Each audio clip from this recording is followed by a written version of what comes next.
All right, Jesse and Fire, welcome back to the channel. So big news, dude. Big news. You got Jake Paul coming back, son. Jake Paul is coming back to box. He's not going to let these people keep him down because he's booked against Anderson Silva in October. Anderson Silva. And in case you guys have not been paying attention to what Anderson Silva has been doing since his MMA career concluded, he was having problems with his legs, and so he's like, well, I guess I'll just take my legs out of it and I'll just start boxing. And I don't know, if you've got a trained eye, you watch her all, man, he looks good. Like, he looks like really good.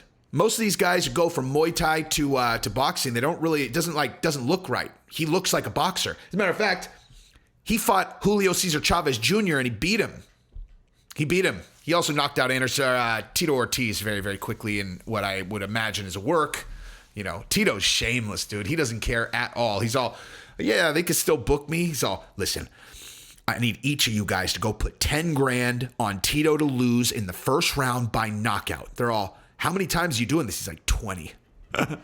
20 times. You know what the odds on that are? They're all, I don't know. He's all, I don't either. I just know for sure that's what's going to happen. So it's a pretty solid bet.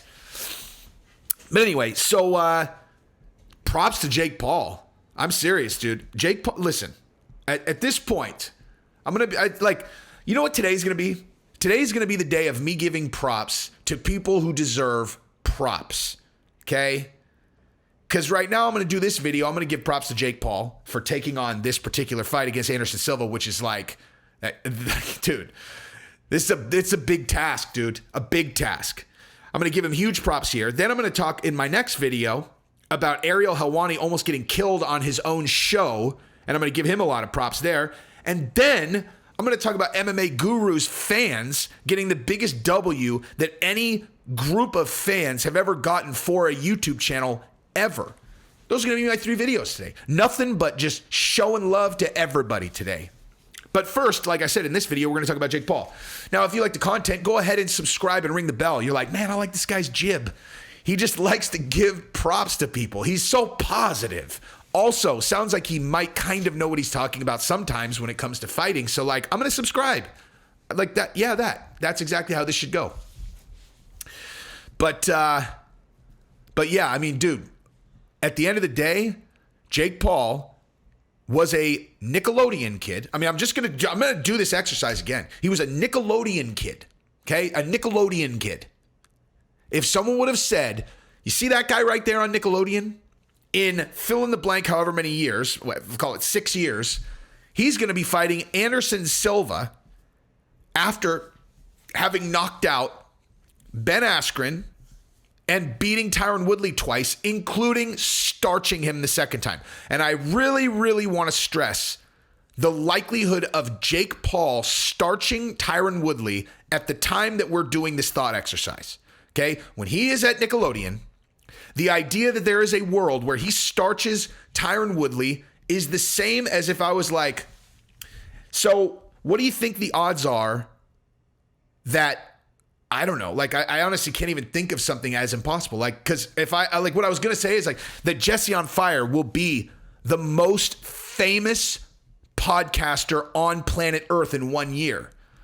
That seems ludicrous, right? But that seems 1,000 times more possible than Jake Paul starching Tyron Woodley ever, okay? Ever. Impossible at the time. And yet he did it. And he did it with hard work. He did it the same way that I'm going to get to be the biggest podcaster on earth at some point. Maybe not in a year, but at some point. It's inevitable, the right partnership, the right launching pad, the right partner on the show. It'll happen. It'll happen. But it's already happened for Jake Paul, and that's really impressive, and everybody should be giving him props. Now, do I think he can beat Anderson Silva? I don't know, man. If he does, very, very impressive. Very impressive. And this will be really interesting to watch, to see if we're watching a legitimate, exercise in fighting. Do you know what I mean? Do you know what I mean? I've never even really entertained the idea that maybe it was a work, the Tyron Woodley thing.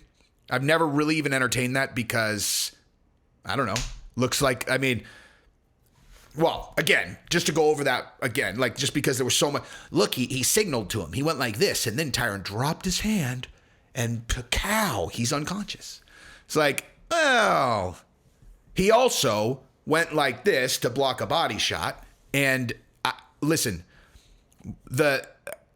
just try not to flinch, dude. Like, let someone knowingly punch you right in the face and just don't flinch. It's like not possible.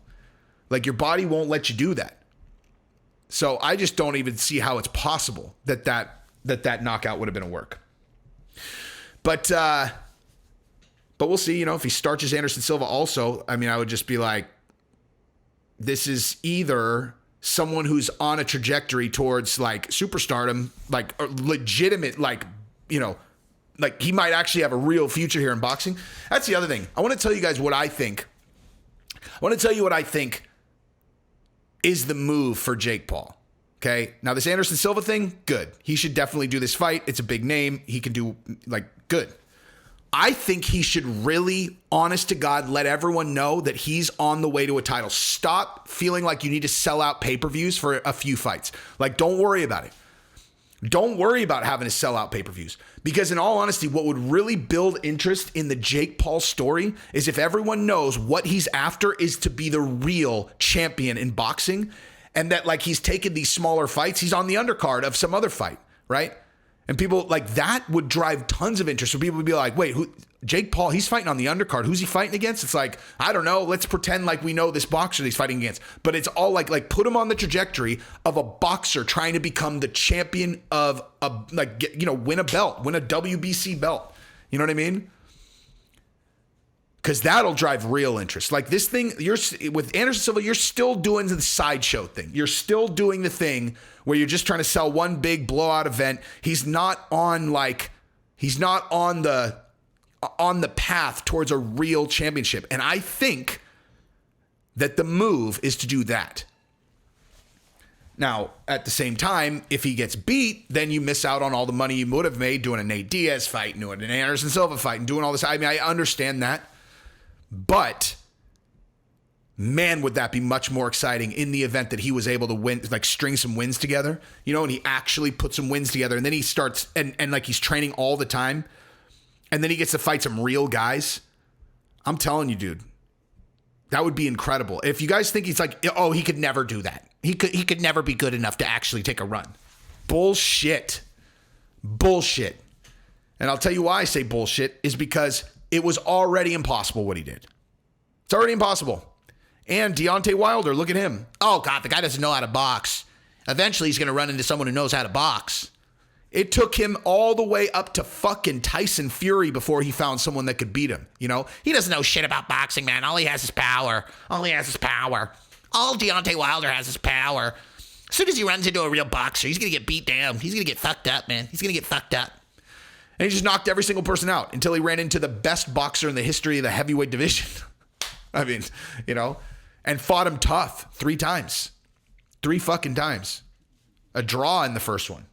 Almost knocked him out. Like, so I'm a believer, dude. I think Jake Paul can do it. I think he can make a real run at this, and that would be really exciting.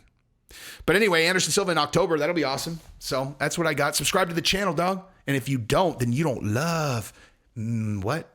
I don't know. Fill in the blank with a threat that'll mean something. Love you guys. Peace.